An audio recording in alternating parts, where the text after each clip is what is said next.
Juliana, bakit ka na naman tulog sa klase ko? Pasensya na po, madaling araw na kasi ako nakauwi galing trabaho. At bakit ka nagtratrabaho? Ha, laging late at nagtatrabaho. Dapat sa'yo, tumigil ka na mag-aral. Pasensya na po ma'am, ako na lang po kasi nagpapaaral sa sarili ko.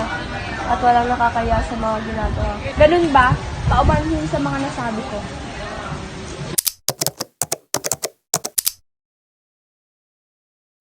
Sa wakas, buwan na naman ng sahod. Ngunit kailangan kong bumili ng mga produktong aking kakailanganin para sa pang-araw-araw.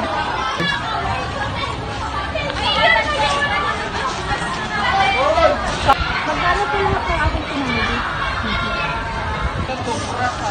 Nasa 200 po, ma'am.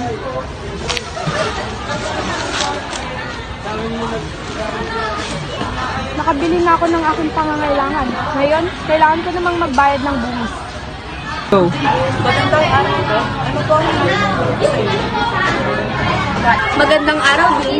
Saan at kanino pwedeng magbayad ng buwis?